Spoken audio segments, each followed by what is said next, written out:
আসসালামু আলাইকুম রহমতুল্লাহি বারাকাতু। সম্মানিত ভিউয়ার্স, আশা করি আল্লাহর অশেষ রহমতে আপনারা সবাই ভালো আছেন। সূরাতুল কাউসার কুরআন শরীফের সবচাইতে ছোট সূরার মধ্যে একটি। তবে এই সূরার অনেক ফায়দা ও ফজিলত রয়েছে।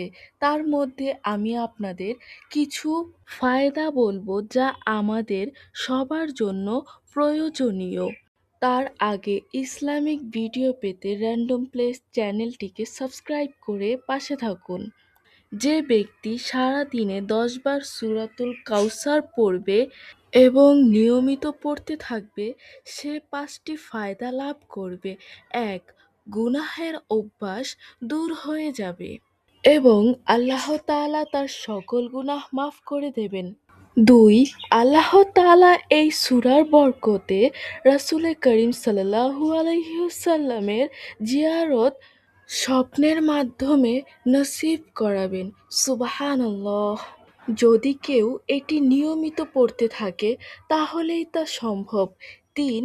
এই সূরার মাধ্যমে আল্লাহ তাআলা তার বান্দার সকল রোগ ব্যাধি বালা মুসিবত দূর করে দেবেন। ৪. এই সূরার মাধ্যমে আল্লাহ তাআলা রিজিকের মধ্যে অফুরন্ত বরকত দান করবেন। আল্লাহু আকবার। যে ঘরে নিয়মিত এই সূরার আমল করা হবে, ওই ঘরে রিজিকের দরজা খুলে দেবেন। ৫. নিয়মিত যদি কেউ এই সূরা পড়ে, পাঠকারীর সমস্ত হাজত, সমস্ত প্রয়োজন আল্লাহ তাআলা নিজ দায়িত্বে পূরণ করে দেবেন। তো সম্মানিত ভিউয়ার্স, এই সূরার আমলটি কোনোভাবেই এড়িয়ে যাবেন না। যদি ইসলামিক ভিডিও ভালো লাগে তাহলে চ্যানেলটিকে সাবস্ক্রাইব করে দিবেন। সুস্থ থাকুন, ভালো থাকুন। আল্লাহ হাফেজ।